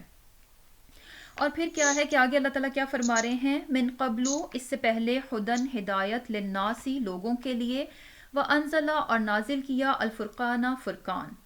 اب یہاں پر جو ہے یہ بات بتائی جا رہی ہے کہ انجیل اور تورات جو تھیں اس سے پہلے، کس سے پہلے؟ قرآن سے پہلے لوگوں کی ہدایت کا ذریعہ تھیں. یہ لوگوں کی ہدایت کے لیے اتاری گئی تھیں لیکن قرآن سے پہلے. اب چونکہ قرآن اتار دیا گیا تو اب کیا ہے، ہدایت صرف اور صرف قرآن ہی سے ملے گی. اور قرآن کیا ہے، یہاں پہ قرآن کو فرقان کہا جا رہا ہے. اور فرقان کیا ہوتا ہے کہ فرق کر دینے والا. کس طرح سے فرق کرتا ہے؟ ہدایت اور گمراہی میں فرق کر کے بتاتا ہے. اور کیا ہے کہ حق اور باطل کا فرق بتاتا ہے. اسی طرح جیسے حلال اور حرام جو ہے اس کا فرق بتاتا ہے. یعنی دو چیزوں میں بالکل واضح فرق جو ہے اپنے پڑھنے والے پر واضح کر دیتا ہے. اور پھر کیا ہے کہ آگے اللہ تعالیٰ کیا فرما رہے ہیں، ان الذین، بے شک وہ لوگ جو کفروا انکار کرتے ہیں، بیایات اللہ اللہ کی آیات سے، لہم ان کے لیے عذاب شدید سخت عذاب ہے، واللہ اور اللہ عزیز زبردست انتقام صاحب انتقام ہے. اب یہاں پر یہ بات بتائی جا رہی ہے کہ جو بھی لوگ اللہ تعالیٰ کی آیات کا انکار کرتے ہیں، نہیں مانتے، تو پھر ان کا انجام کیا ہوگا کہ انہیں شدید عذاب ملے گا. اور اللہ تعالیٰ کیا ہے کہ زبردست صاحب انتقام ہے، زبردست بدلہ لینے والا ہے. جیسے کہ یہاں پر جو ہے الحی القیوم کی بھی بات ہوئی تھی، اس کے بارے میں تھوڑا سا دیکھ لیتے ہیں کہ حدیث میں آتا ہے کہ 3 آیتوں میں اللہ تعالیٰ کا اسم اعظم ہے جس کے ذریعے سے دعا کی جائے تو وہ رد نہیں ہوتی. تو اس میں سب سے پہلا کیا ہے کہ جیسے کہ یہی دیکھ لیں کہ سورہ آل عمران کی یہ پہلی اور دوسری آیت، ان میں بھی کیا ہے کہ اس کو کیا کہا گیا کہ اس میں اللہ تعالیٰ کا اسم اعظم ہے یعنی الحی القیوم ہے. اور پھر اسی طرح آیت الکرسی میں بھی یہی دونوں صفات آتی ہیں. اور پھر اسی طرح سورہ طٰہٰ جو ہے اس میں آتا ہے وعنت الوجوہ للحی القیوم. تو یہ آیت بھی کیا ہے، یعنی ان میں کیا ہے کہ اللہ تعالیٰ کا اسم اعظم ہے اور ان کے ذریعے سے جب دعا مانگی جائے تو وہ رد نہیں ہوتی. اور پھر اس کے بعد اللہ تعالیٰ فرما رہے ہیں ان اللہ، بے شک اللہ، لا یخفا، نہیں مخفی، علیہ اس پر، شیئن کوئی چیز، فی الارضی زمین میں، ولا اور نہ، فی السمائی آسمان میں. اب اللہ تعالیٰ فرما رہے ہیں کہ اللہ تعالیٰ ایک ایسا معبود ہے، ایک ایسی ہستی ہے جو کہ بہترین خبیر اور بصیر ہے، بہت باخبر اور ہر چیز کو دیکھنے والا ہے. وہ کیسا خبیر اور بصیر ہے کہ زمین اور آسمان میں اس سے کوئی بھی چیز پوشیدہ نہیں ہے، چاہے وہ کتنی ہی گہرائیوں میں کیوں نہ ہو، چاہے وہ کتنی ہی اونچائی پر کیوں نہ ہو، اور چاہے وہ کتنی ہی ٹائنی کیوں نہ ہو. کوئی بھی چیز اللہ تعالیٰ سے پوشیدہ نہیں ہے. ہر چیز سے وہ بالکل کیا ہے، باخبر ہے اور ہر چیز کو دیکھنے والا ہے. اور پھر کیا ہے کہ اس کے بعد اللہ تعالیٰ کیا فرما رہے ہیں، هو الذی، وہی ہے جو، یصورکم، صورتیں بناتا ہے تمہاری، فی الارحام، رحموں میں، کیف یشاء، جیسی چاہتا ہے. لا الہ، نہیں کوئی معبود، الا مگر، هو العزیز، وہ غالب، الحکیم، حکمت والا ہے. اب یہاں پر جو ہے یہ بات بتائی جا رہی ہے کہ اللہ ہی وہ ذات ہے جو کہ کیا کرتا ہے کہ ماں کے پیٹ میں یعنی تمہارے رحموں میں کیا ہے کہ یعنی ماں کے رحم میں جو ہے بچوں کی صورتیں بناتا ہے، تمہاری انسانوں کی یعنی کیا ہے کہ صورتیں بناتا ہے. اور کیسی بناتا ہے؟ جیسی چاہتا ہے بنا دیتا ہے. تو اب یہاں پر جو ہے جو بات ہمیں پتہ چل رہی ہے وہ کیا ہے کہ اللہ تعالیٰ جو ہے ماں کے رحم میں بچے کی جو صورت بنتی ہے تو اس صورت کو بنانے والا کون ہے؟ اللہ تعالیٰ ہی کی ذات ہے. اور پھر دوسری بات کیا بات پتہ چل رہی ہے کہ کیف یشاء، جیسی چاہتا ہے بناتا ہے. تو اب اس سے جو ہمارے لیے لیسن ملتا ہے وہ کیا ہے، یعنی کیف یشاء، جیسی وہ چاہتا ہے، چاہے تو خوبصورت بنا دے، چاہے تو بدصورت بنا دے، چاہے تو مکمل بنا دے، چاہے تو نامکمل بنا دے. تو کسی انسان کو یہ قطعاً حق نہیں دیا گیا کہ وہ اس کی تخلیق پر کوئی اعتراض کرے. یعنی انسان کو یہ حق ہی نہیں دیا گیا کہ وہ اللہ تعالیٰ کی بنائی ہوئی صورت پر کسی بھی قسم کا کوئی بھی اعتراض کرے. یعنی کیا ہے کہ سب سے پہلے تو یہ کہ انسان نہ تو اپنی صورت پر اعتراض کر سکتا ہے کہ اچھا میری آنکھیں ایسی نہیں ایسی ہونی چاہیے تھیں، میرے ہونٹ ایسے نہیں ایسے ہونے چاہیے تھے، اور پھر نہ یہ کہ دوسروں کی صورتوں کو کرٹیسائز کرے کہ فلاں کا ناک ایسے ہے تو فلاں کے ہونٹ ایسے ہیں، یہ اچھا نہیں ہے تو وہ اچھا نہیں ہے، اس کو ایسے ہونا چاہیے تھا تو اس کو ویسے ہونا چاہیے تھا. تو بیسیکلی کیا ہے کہ یہ بہت بڑی بات ہے، یہ کوئی معمولی بات نہیں ہے. کسی کی شکل پر یا اپنی شکل پر کرٹیسائز کرنا یہ کوئی معمولی بات نہیں ہے. اصل میں اگر اس کی حقیقت میں دیکھا جائے تو بیسیکلی جب ہم کرٹیسائز کرتے ہیں تو ہم اس انسان کو نہیں کرتے، ہم اس انسان کو کرٹیسائز نہیں کر رہے ہوتے، کیونکہ انسان تو بالکل بے بس ہے، وہ تو اپنی تخلیق میں بالکل بے بس ہے. اس نے خود اپنے آپ کو نہیں بنایا، اس کو بنانے والا کون ہے؟ اللہ تعالیٰ کی ذات ہے. تو بیسیکلی ہم جب کرٹیسائز کرتے ہیں تو ہم انسان کو کرٹیسائز نہیں کرتے. اس وقت سوچا کریں کہ ہم کس کو کہہ رہے ہیں، ہم کس کو یہ نصیحت کر رہے ہیں کہ اس کی آنکھیں ایسی نہیں تو ویسی ہونی چاہیے تھی، جبکہ اللہ تعالیٰ تو کہہ رہے ہیں کہ کیف یشاء، جیسی وہ چاہتا ہے. تو انسان کو یہ قطعاً یہ حق نہیں دیا گیا کہ انسان جو ہے اس کی بنائی ہوئی تخلیق پر جو ہے وہ اعتراض کرے. اب یہاں پر جو ہے اگر تھوڑا سا دیکھیں کہ جیسے کہ جو وفد نجران آیا تھا اس میں بھی آپ صلی اللہ علیہ وسلم نے ان سے یہی بات کی کہ اللہ تعالیٰ ہی معبود برحق ہے، کہ اسی نے جو ہے عیسیٰ علیہ السلام جو ہیں ان کو ان کی شکل بھی کیا ہے کہ ماں کے پیٹ میں بنائی گئی، اور پھر کیا ہے کہ عام بچوں کی طرح ان کو جنا گیا اور غذا دی گئی. تو یہاں پر بھی کیا پتہ چل رہا ہے کہ معبود تو اس کو ہونا چاہیے جو کہ جس سے کوئی بھی چیز پوشیدہ نہ ہو، جو کہ بہت زبردست قسم کا خبیر اور بصیر ہو. اب یہاں پر اللہ تعالیٰ کا یعنی کس طرح سے اللہ تعالیٰ مخفی چیزوں کو بھی کس قدر بہترین طریقے سے جانتے ہیں، کس قدر بہترین طریقے سے دیکھتے ہیں، اس آیت سے بھی پتہ چلتا ہے. یعنی ایک بچہ جو ہے، ایک بچے کو دیکھیں کہ کس قدر اندر اور کتنے اندھیرے میں اور کتنی تہوں میں ہوتا ہے، لیکن وہاں پر بھی کیا ہے کہ ہمارا رب کتنی خوبصورتی کے ساتھ کتنے بہترین طریقے سے ایک بچے کو اس کے ناک کان اس کی ہر چیز جو ہے اس کو تراشا خراشا جاتا ہے، اس کی ہر چیز کو پراپر جگہ پہ لگا دیا جاتا ہے. ایسا نہیں ہوتا کہ وہ بہت اندھیرا تھا ناک کی جگہ کان لگ گیا ہو. یعنی کتنے اچھے طریقے سے اتنے اندھیروں میں اتنی اندر جو ہے اللہ تعالیٰ کس طرح سے ایک بچے کو تخلیق کر دیتے ہیں، اس کی صورتیں بنا دیتے ہیں. تو اس سے کیا بات پتہ چل رہی ہے کہ اللہ تعالیٰ کیا ہے، زبردست قسم کے خبیر اور بصیر ہے. اللہ تعالیٰ سے کوئی بھی چیز جو ہے مخفی نہیں ہے، اور اس بات کا اندازہ ہمیں کس بات سے ہو رہا ہے کہ اللہ تعالیٰ ہی ہے جو کہ ماں کے رحم میں تمہاری صورتیں بناتا ہے اور جیسی چاہتا ہے بنا دیتا ہے. اور اسی لیے پھر آگے اللہ تعالیٰ فرما رہے ہیں پھر وہی بات ہو رہی ہے کہ ایسا تو کوئی یعنی کیا ہے کہ یہ سارے کام جو ہیں جو کر سکتا ہے تو الہ تو اسی کو ہونا چاہیے نا، اس کے علاوہ کوئی دوسرا معبود نہیں ہونا چاہیے. تو اسی لیے پھر اس بات کی ریپیٹیشن ہو رہی ہے کہ لا الہ الا، نہیں کوئی معبود مگر وہی، کہ اللہ ہی ہے جو کہ عبادت کے لائق ہے، کیونکہ وہ بہترین قسم کا خبیر اور بصیر ہے، اور یہ اسی کی کاریگری ہے کہ وہ ماں کے رحم میں جو ہے بچے کی صورت بنا دیتا ہے. اور پھر کیا ہے کہ وہ کیا ہے العزیز الحکیم، کہ غالب اور حکمت والا ہے.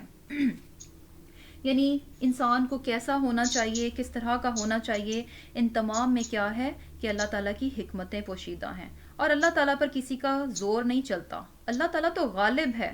اللہ تعالیٰ پر کسی کا زور نہیں چلتا کہ انسان زور چلا لے کہ مجھے ایسا نہیں تو ویسا بنانا چاہیے تھا. اللہ تعالیٰ غالب ہے اور حکمت والا ہے. جیسی اس نے انسان کی صورت بنائی، جس طرح سے بنائی، وہ کیا ہے بالکل درست ہے. اس کے لیے یہی مناسب تھا، اس کے لیے یہی بالکل درست تھا. اس سے ہٹ کر بنتا تو وہ کیا ہوتا کہ اس انسان کے لیے بہترین نہ ہوتا. جو انسان کے لیے بہترین تھا اللہ تعالیٰ نے ویسا ہی اس کو بنا دیا. پھر اس کے بعد کیا ہے، تو انشاءاللہ تعالیٰ اب اس آیت سے ہمیں اپنے لیے کیا لیسن ملتا ہے کہ آئندہ نہ تو ہم اپنی صورت پر کرٹیسائز کریں گے اور نہ ہی کسی دوسرے کی شکل پر جو ہے وہ اعتراض کریں گے، کیونکہ ہمیں یہ حق نہیں دیا گیا. اور پھر کیا ہے کہ اس کے بعد اللہ تعالیٰ فرماتے ہیں هو الذی، وہ جس نے، اب مزید جو ہے رب کا انٹروڈکشن ہے، هو الذی، وہ جس نے، انزلہ نازل کی، علیہ کا آپ پر، یعنی آپ صلی اللہ علیہ وسلم پر، الکتابہ کتاب۔ اب یہاں پر جو ہے یہ بات بتائی جا رہی ہے کہ اللہ تعالیٰ نے آپ صلی اللہ علیہ وسلم پر ایک کتاب نازل کی۔ کون سی کتاب نازل کی؟ قرآن جو ہے وہ نازل کیا۔ اب جو ہے یہاں پر یہ بات بھی پتہ چل رہی ہے کہ یعنی اللہ تعالیٰ نے جو ہے کیسا، یعنی پرفیکٹ معبود ہے ہمارا، کس طرح سے اس نے انسان کی ہر لحاظ سے اس کی ہر ضرورت کا خیال رکھا۔ تو اس کا مطلب ہے کہ واقعی میں وہی اس قابل ہے کہ اس کی اطاعت اور بندگی کی جائے۔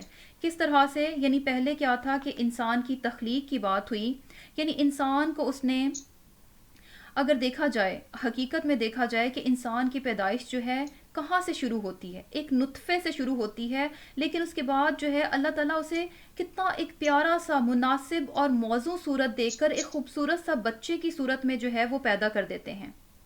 تو کیا ہے کہ نہ صرف اللہ تعالیٰ نے انسان کو مناسب اور موزوں صورت دے کر بنایا، اس کی جسمانی ضرورتوں کا خیال رکھا، بلکہ اس کے ساتھ ساتھ جو ہے اس کی روح کی خوبصورتی، اس کی روح کی خوبصورتی کا بھی بھرپور خیال رکھا۔ اور اس کی روح کی خوبصورتی کے لیے کیا چاہیے تھا؟ ایک کتاب چاہیے تھی، اس کو بھی نازل کیا۔ انسان کو پیدا کر کے یوں ہی نہیں چھوڑ دیا، بلکہ کیا ہے، جسمانی ضرورت کے ساتھ ساتھ اس کی روحانی ضرورت کا بھی خیال رکھا، اور اس کی روحانی ضرورت کے لیے کیا ہے کہ اس کو کتاب دی گئی۔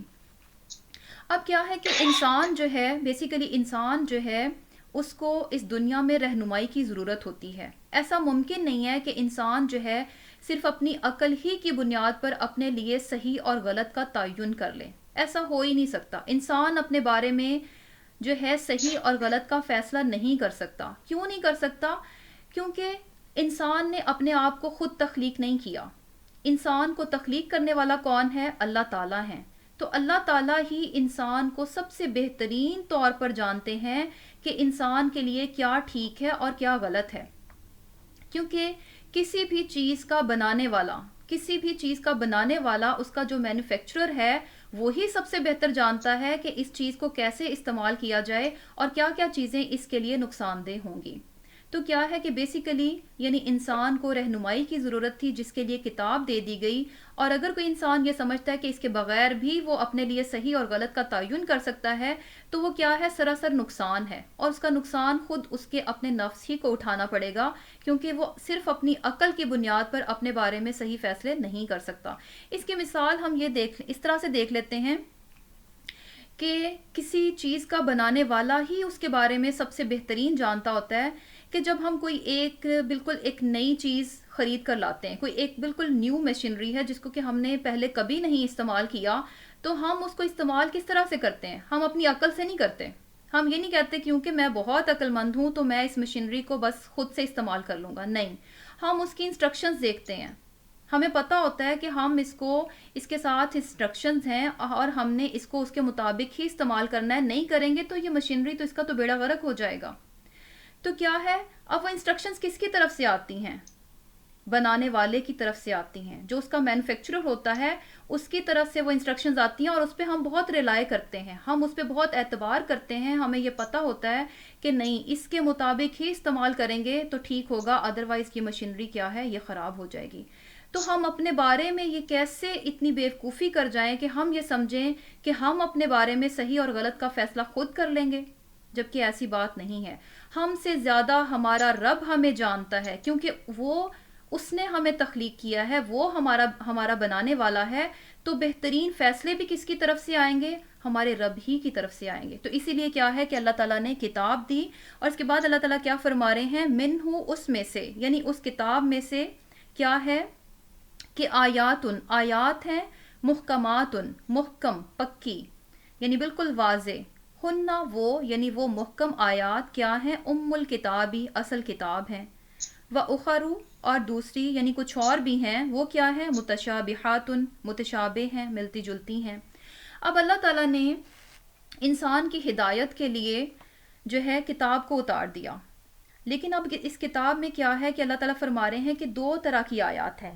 ایک آیات کیا ہے کہ اس میں کچھ آیات کیا ہیں، وہ کیا ہیں محکمات، یعنی کیا ہے کہ بالکل صاف واضح پختہ ہیں، ان میں کوئی شک و شبے والی بات ہی نہیں ہے، ایسے احکامات ہیں جو کہ شبوں سے بالکل بالا تر ہیں کہ ان کو سمجھنے میں کوئی مشکل نہیں ہے، ایک سے دوسری بات اس میں ہوتی ہی نہیں ہے کہ انسان کہ اچھا پتہ نہیں یہ بات ایسے ہے تو پتہ نہیں ہو سکتا ہے ایسے بھی ہو، نہیں، بالکل واضح ہیں۔ اور اللہ تعالیٰ فرما رہے ہیں کہ یہی وہ آیات ہیں جو کہ کیا ہے ام الکتاب، کتاب کی اصل ہیں، کتاب کی جڑ ہیں، اصل کتاب ہی وہی ہے، یعنی یہ محکم آیات ہی کیا ہے ام الکتاب ہیں، کہ یہی وہ آیات ہیں کہ جن کا کہ کیا ہے کہ انسان کی ہدایت کا تعلق جو ہے وہ انہی آیات سے ہے، انہی آیات سے جو کہ محکم آیات ہیں، بالکل واضح آیات ہیں، تو انسان کی ہدایت کا تعلق بھی انہی آیات کے ساتھ ہے۔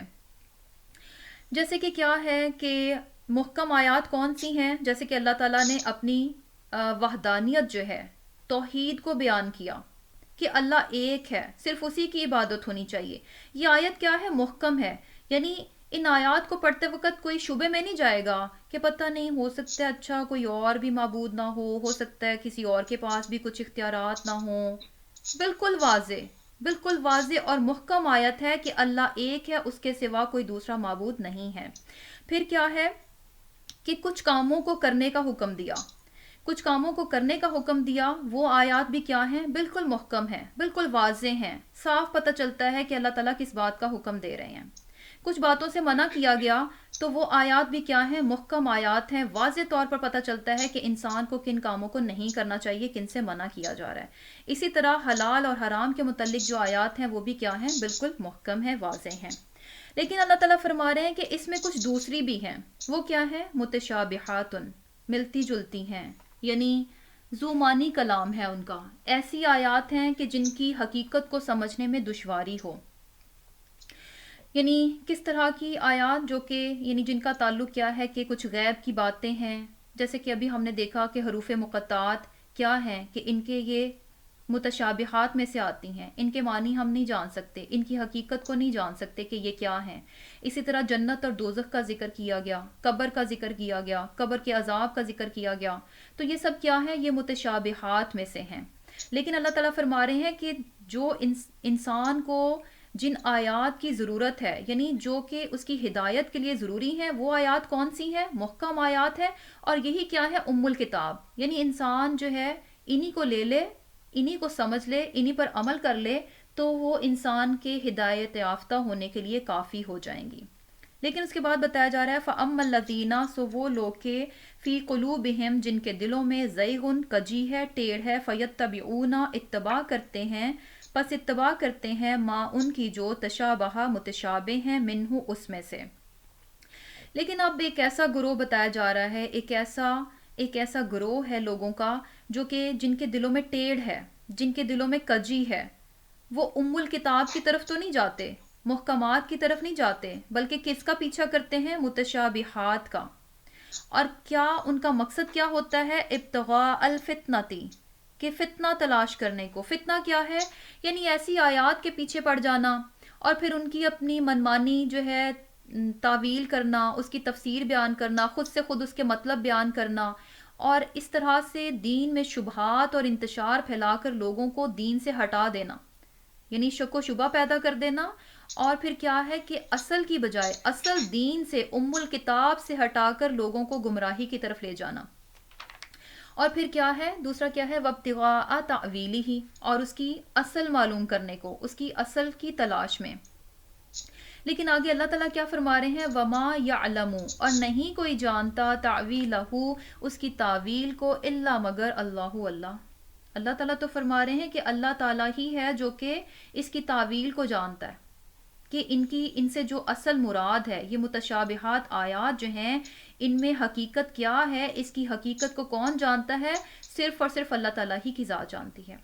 اچھا یہاں پر جو ہے اگر ہم اس آیت کو یہیں پر سٹاپ کریں گے تو پھر اس کا مطلب ہے کہ صرف اور صرف اللہ تعالیٰ ہی اس کے بارے میں جانتے ہیں، لیکن اگر اس کو ہم آگے کنٹینیو کریں گے اور پھر کہیں گے والراسخون فی العلم، اور کیا ہے کہ با کمال لوگ علم میں، تو پھر اس کا مطلب کیا بنے گا کہ ان کی تعویل جو ہے، متشابہات آیات جو ہے، اس کی تعویل جو ہے کوئی نہیں جانتا، صرف اللہ تعالیٰ جانتے ہیں، اور راسخون فی العلم جانتے ہیں۔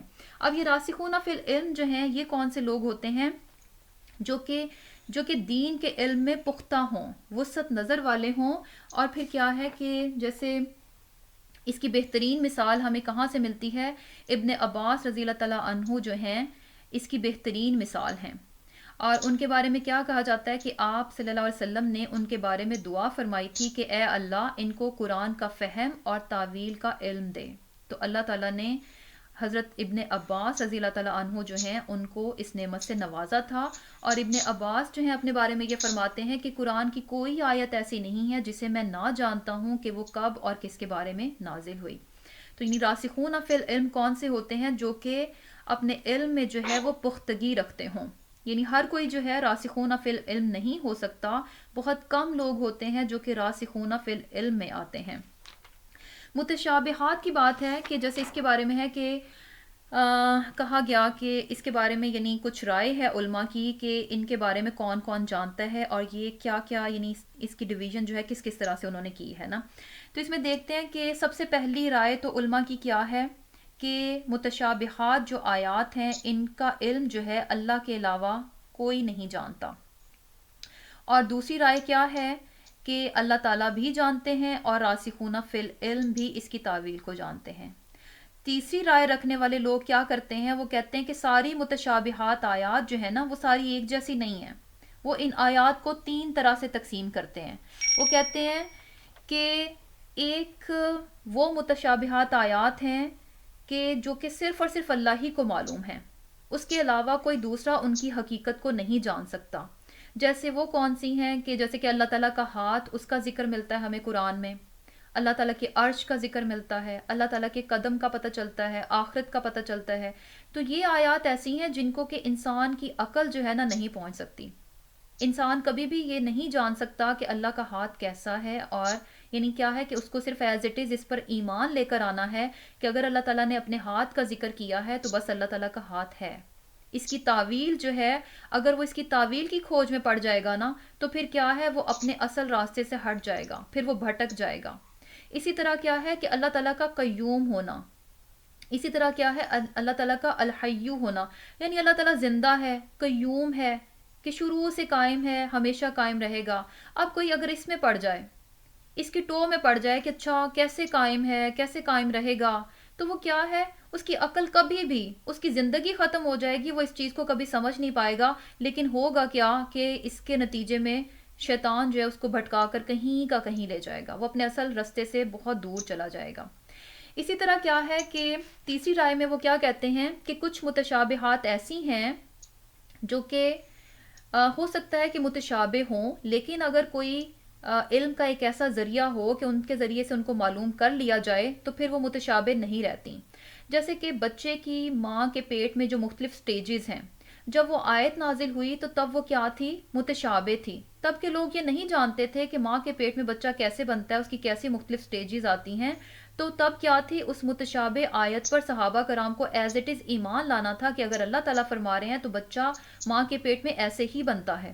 لیکن اب کیا ہے، اب یہ آیت کیا ہے، محکم بن چکی ہے، کیونکہ علم کے ذرائع ایسے مل گئے کہ اس کے ذریعے سے معلوم ہو گیا کہ ماں کے پیٹ میں بچے کی جو مختلف سٹیجز ہیں وہ کس طرح سے ہوتی ہیں۔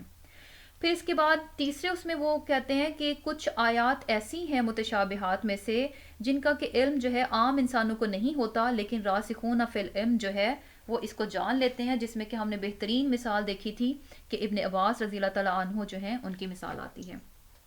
اب یہ متشابہات کے پیچھے پڑنا جو ہے یہ کس قدر خطرناک ہے، یہ چیز ہمیں حدیث سے پتہ چلتی ہے کہ حضرت عائشہ رضی اللہ تعالیٰ عنہا سے روایت ہے کہ آپ صلی اللہ علیہ وسلم نے فرمایا، جب تم ان لوگوں کو دیکھو جو متشابہات کے پیچھے پڑے ہوئے ہیں تو سمجھ لو یہ وہی لوگ ہیں کہ جن کے بارے میں اللہ تعالیٰ نے یہ فرمایا کہ الذین فی قلوبہم زیغ، کہ ان کے دلوں میں تو ٹیڑھ ہے۔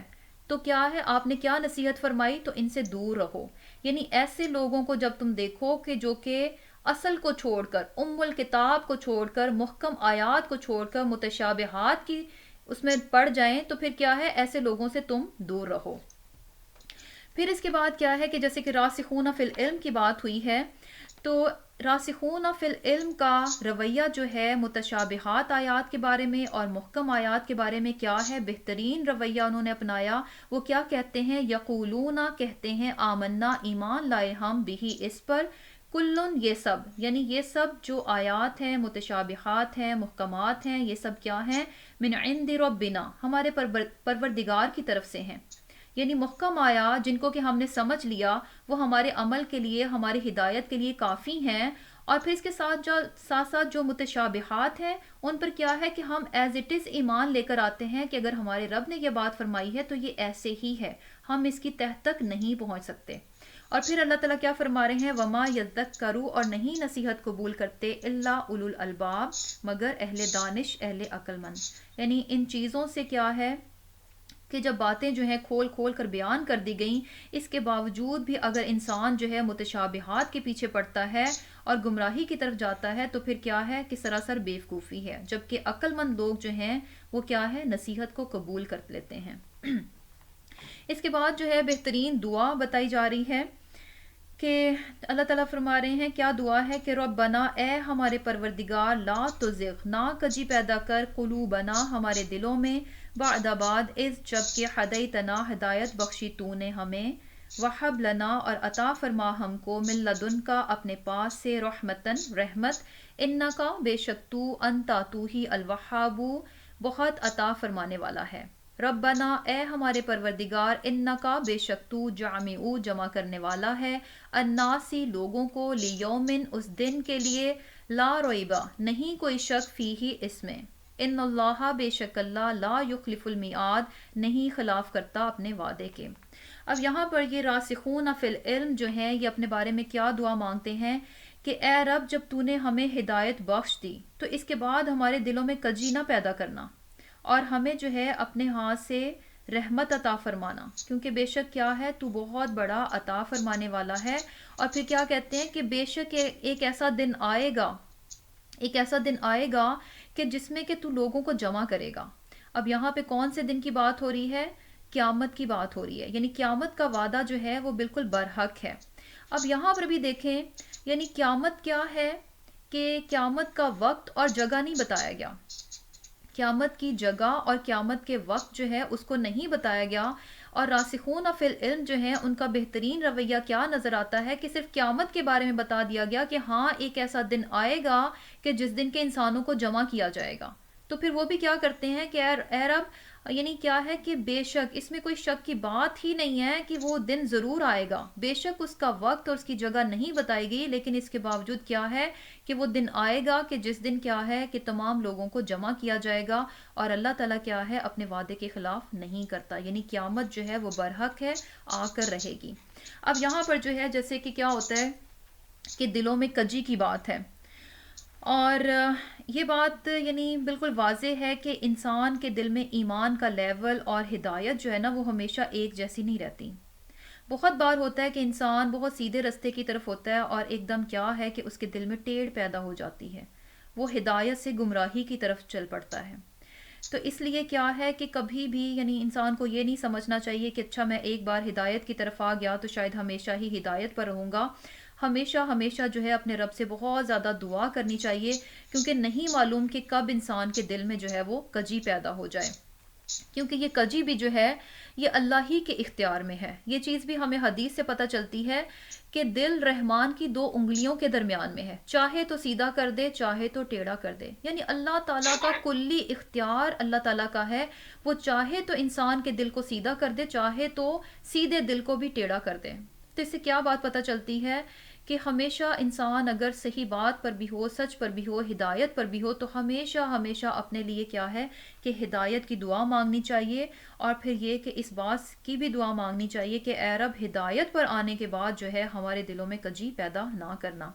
اور اس چیز کو ہم دیکھتے ہیں کہ ام سلمہ رضی اللہ تعالیٰ عنہا سے جب پوچھا گیا کہ آپ صلی اللہ علیہ وسلم کی دعاؤں میں کس دعا کی کثرت تھی، تو انہوں نے فرمایا کہ یہ دعا، یا مقلب القلوب ثبت قلبی علی دینک، کہ اے دلوں کے پھیرنے والے، میرے دل کو اپنے دین پر ثابت رکھ. اب یہاں سے اندازہ لگائیں کہ رسول اللہ صلی اللہ علیہ وسلم کیا ہیں، اللہ تعالیٰ کے پیغمبر، اللہ تعالیٰ کے نبی، اللہ تعالیٰ کے حبیب ہیں، کس قدر بلند مقام اور مرتبہ ہے، اور یہ کہ ان سے بڑھ کر اور کون ہدایت پر ہو سکتا ہے۔ لیکن اس کے باوجود بھی کیا بتایا جا رہا ہے کہ ان کی دعا میں جو کثرت سے دعا کی جاتی تھی وہ کیا تھی کہ یا مقلب القلوب ثبت قلبی علی دینک، کہ اے دلوں کے پھیرنے والے میرے دل کو اپنے دین پر ثابت رکھ۔ تو اس سے کیا بات پتہ چلتی ہے کہ اللہ تعالیٰ سے اپنے دل کو ثابت رکھنے کے لیے، ہدایت پر قائم رکھنے کے لیے جو ہے بہت بہت زیادہ دعا مانگنی چاہیے۔ اور پھر کیا ہے، اللہ تعالیٰ کیا فرما رہے ہیں، ان الذین، بے شک وہ لوگ جو کفروا کافر ہوئے، لن ہرگز نہیں، تغنیا بچا سکیں گے، انہم ان کو، اموالہم مال ان کے، ولا اولادہم اور نہ ان کی اولاد، من اللہ اللہ سے، شیئن کچھ بھی، واولئک اور یہ لوگ، ہم وہ، وقود ایندھن ہوں گے، الناری آگ کا، کدعبی جیسا حال آل فرعون آل فرعون کا، والذین اور ان لوگوں کا جو من قبلہم ان سے پہلے تھے، کذبوا جنہوں نے جھٹلایا، بیااتنا ہماری آیات کو، فاخذہم اللہ پھر کیا تھا کہ پکڑ کر لی ان کی اللہ نے، بذنوبہم ان کے گناہوں کے سبب، واللہ اور اللہ شدید العقاب سخت ہے عذاب دینے والا۔ اب یہاں پر جو ہے جو وجہ بتائی جا رہی ہے، جو نظر آ رہی ہے کہ انسان جو ہے اپنے رب کا انکار کیوں کر بیٹھتا ہے، اپنے رب کا انکار کر بیٹھتا ہے، یا پھر یہ کہ اپنے رب کی، یعنی کیا ہے کہ دوسری سچویشن کیا ہے کہ مانتا تو ہے لیکن کیا ہے کہ اپنے رب کی نافرمانی کرتا ہے، اس کے احکامات کو نہیں لیتا، اس کے احکامات کو ماننے سے انکار کر دیتا ہے۔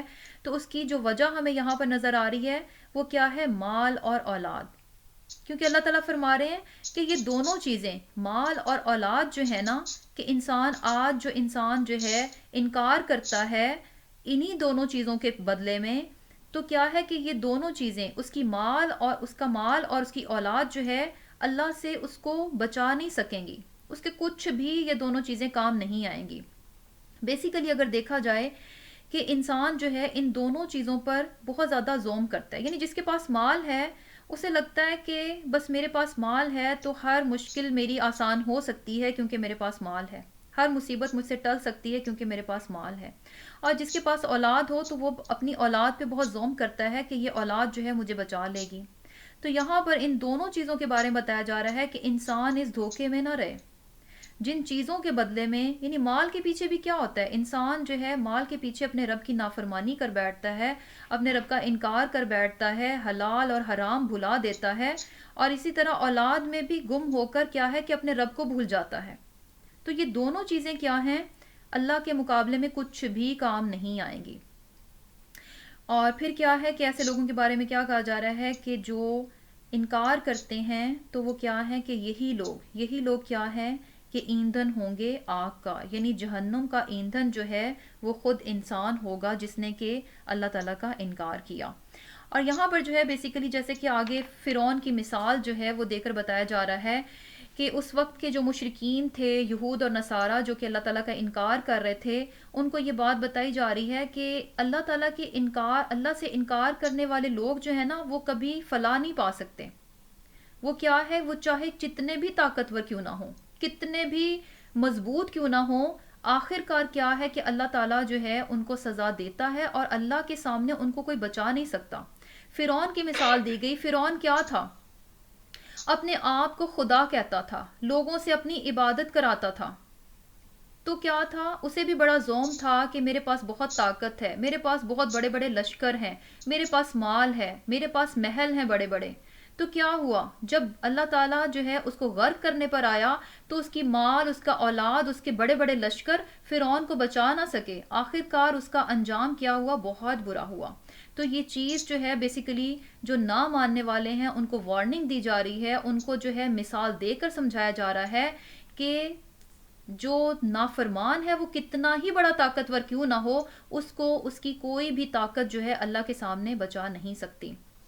اور پھر کیا ہے کہ یعنی جب لوگ یا قومیں جو ہیں اللہ تعالیٰ کی حد سے زیادہ نافرمان ہو جاتی ہیں تو پھر اللہ تعالیٰ ان کو پکڑ لیتے ہیں، اللہ تعالیٰ کی پکڑ ان پر آ جاتی ہے۔ اور یہاں پر جو بات بتائی جا رہی ہے نا کہ فَأَخَذَهُمُ اللَّهُ بِذُنُوبِهِمْ، بات کو صرف یہی ختم نہیں کیا کہ فَأَخَذَهُمُ اللَّهُ پھر پکڑ لیا ان کو اللہ نے، نہیں، وجہ بھی بتائی جا رہی ہے بِذُنُوبِهِمْ، یعنی خام خواہ میں اللہ تعالیٰ کسی پر ظلم نہیں کرتے. اللہ تعالیٰ جو ہے بہت انصاف کرتے ہیں. اللہ تعالیٰ اپنے بندوں پر ظلم نہیں کرتا. ان کی پکڑ کیوں ہوئی؟ بِذُنُوبِهِمْ، ان کے گناہوں کے سبب. ان کے گناہ جو تھے انتہا کو پہنچ گئے تھے. نافرمانی ان کی جو ہے اخیر ہو چکی تھی، جس کی بنا پر جو ہے اللہ تعالیٰ نے ان کی پکڑ کی. اور اللہ تعالیٰ کیا ہے؟ شدید العقاب، یعنی بہت سخت ہے سزا دینے والا. اور عقاب کیا ہوتی ہے؟ کیسی سزا ہوتی ہے؟ جو کہ جرم ثابت ہونے پر ملے. اور پھر کیا ہے کہ اللہ تعالیٰ کیا فرما رہے ہیں؟ قل کہہ دیجئے للذین، ان لوگوں سے جنہوں نے کفروا کفر کیا، یعنی اہل کتاب اور مشرکین کی بات ہے. ستغلبون، ان قریب تم مغلوب ہو جاؤ گے. وتحشرون، اور ہانکے جاؤ گے. الی جہنم، جہنم کی طرف. وبئس المہاد، اور وہ بہت برا ہے ٹھکانہ. اب یہاں پر بھی ان کو وارننگ دی جا رہی ہے کہ ان قریب کیا ہوگا کہ تم مغلوب ہو جاؤ گے. مسلمان تم پر غالب آ جائیں گے. دنیا میں جو ہے تم پر غلبہ حاصل کر لیں گے. اور پھر کیا ہے کہ آخرت میں بھی تمہیں جہنم کی طرف جو ہے وہ گھسیٹا جائے گا، ہانکا جائے گا. اور جہنم کیا ہے؟ بہت برا ٹھکانہ ہے. اب یہ جب آیات نازل ہوئی تھیں تو بیسیکلی اگر دیکھا جائے اس وقت مسلمانوں کے جو حالات تھے، بہت ایک کمزور سی جماعت تھی. بہت کمزور جماعت تھی، مالی طور پر بھی، جسمانی طور پر بھی، ہر طرح سے. اور ایسے میں یہ بتانا کہ مسلمان جو ہیں تم پر غالب آ جائیں گے، تو کیا تھا کہ ان کے لیے تو وارننگ تھی، لیکن دوسری طرف جو ہے مسلمانوں کو خوشخبری دی جا رہی تھی کہ کیونکہ کیا ہے، یعنی اس بات کو باور کرایا جا رہا تھا کہ جو اللہ تعالیٰ، یعنی جو ہے اللہ تعالیٰ کن کا ساتھ دیتا ہے؟ جو کہ حق پر ہوتے ہیں، خواہ وہ تھوڑے ہی کیوں نہ ہوں.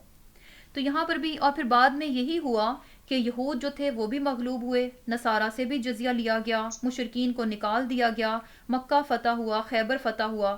یعنی بات بتائی جا رہی ہے کہ نہ ماننے والوں کا ہمیشہ انجام ایسا ہی ہوگا، نافرمانوں کا انجام ایسا ہی ہوتا ہے کہ ان کو مغلوب کیا جاتا ہے اور آخرت میں کیا ہے؟ جہنم کی طرف ہانکا جائے گا. اور پھر اس کی مثال بتائی جا رہی ہے کہ ایسا ہوا، یعنی اللہ تعالیٰ نے مسلمانوں کو غالب کیا اور نافرمانوں کو مغلوب کیا. اس کی مثال دے کر بتایا جا رہا ہے قد کانا، تحقیق ہے، لکم تمہارے لیے، آیت نشانی، فی فیتینی، دو گروہوں میں، التقطا جو آپس میں بھیڑ گئے. یعنی یہاں پر جو ہے جنگ بدر کا ذکر کیا جا رہا ہے کہ جنگ بدر جو ہے تمہارے لیے ایک نشانی ہے. نشانی کیا ہے؟ کہ اس دن دو گروہ جو تھے آپس میں بھیڑ گئے، اور اس میں سے ایک گروہ کون سا تھا؟ فیتن، ایک گروہ، تقاتلو، لڑ رہا تھا، فی سبیل اللہ، اللہ کی راہ میں، و اخرى، اور دوسرا کافرتن، کافر تھا. یرونہم، دیکھتے تھے ان کو، مثلیہم، اپنے سے دگنا، رعی العینی، دیکھنا آنکھ کا.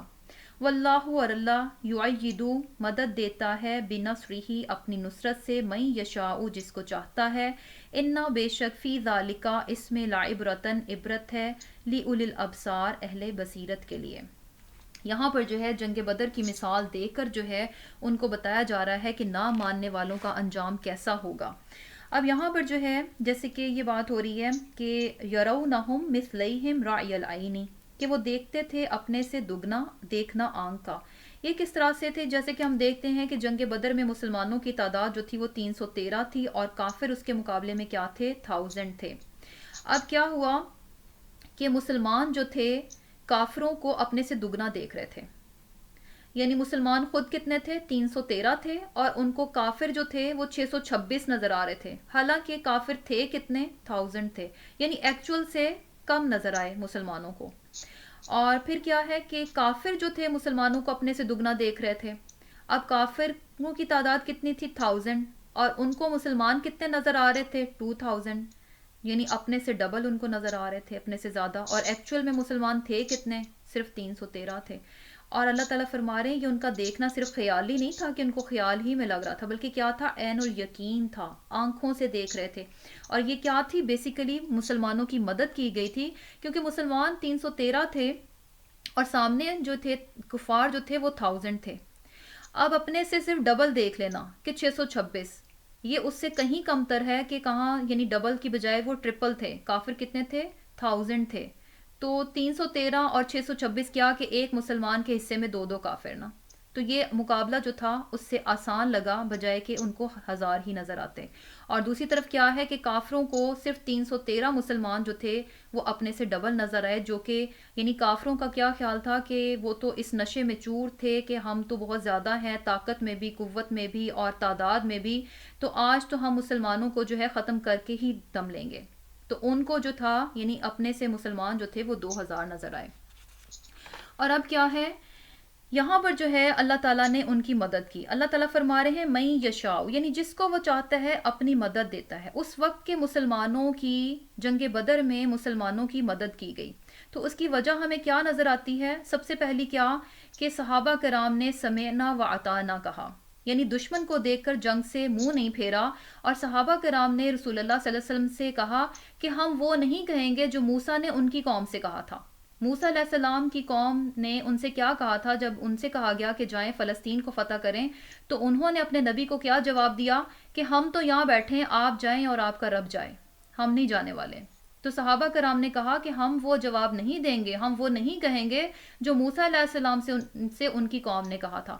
یعنی کیا تھا کہ ایک ایسی سچویشن جہاں پہ کہ یعنی جنگ بدر ایک ایسی سچویشن تھی جہاں پہ کہ صاف واضح طور پر جو ہے اپنی موت نظر آ رہی تھی. ایک طرف کیا تھا کہ کافر تھے، 1000 کا ان کا لشکر تھا، ان کے پاس 100 گھوڑے تھے، 700 اونٹ تھے، اور طاقت کے نشے میں چور، اس غرور میں وہ تھے کہ آج تو ہم مسلمانوں کا اس دنیا سے بالکل ملیا میٹ کر دیں گے، آج تو کوئی مسلمان بچے گا ہی نہیں. اور دوسری طرف کیا تھا، مسلمان صرف 313 مسلمانوں کے پاس صرف 70 اونٹ، 2 گھوڑے، 6 زریں اور 8 تلواریں تھیں.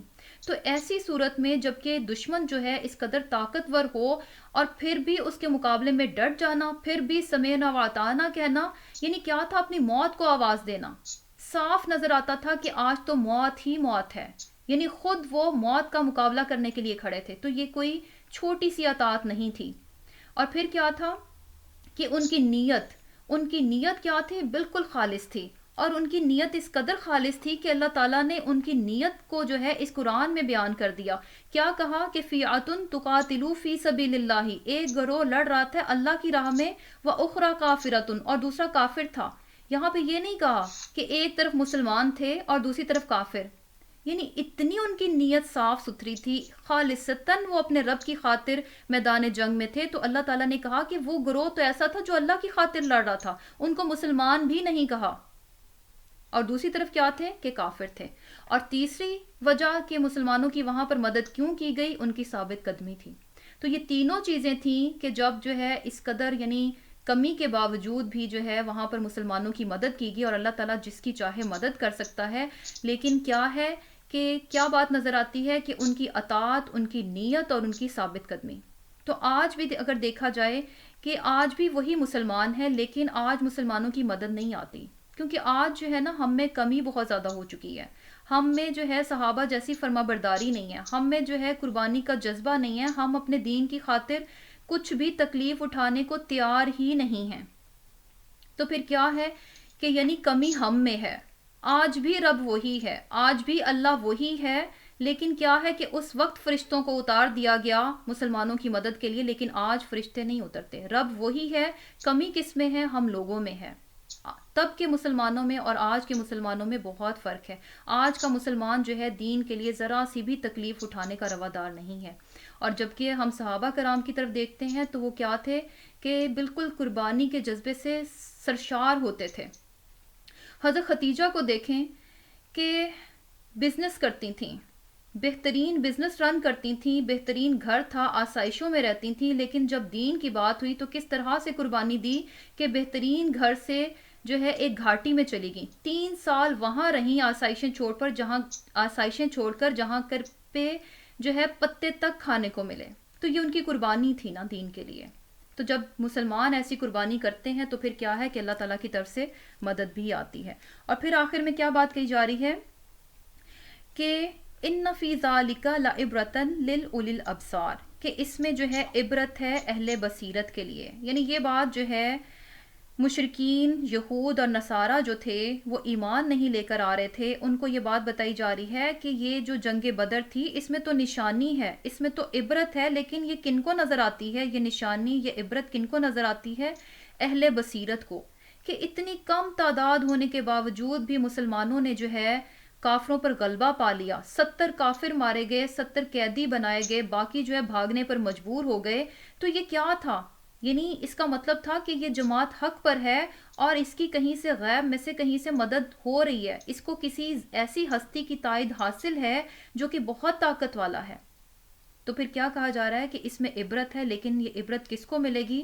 جو کہ اہل بصیرت ہوگا.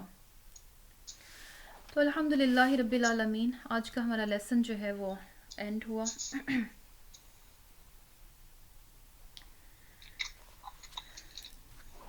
تو چلیں انشاءاللہ گروپ اینڈ کرتے ہیں.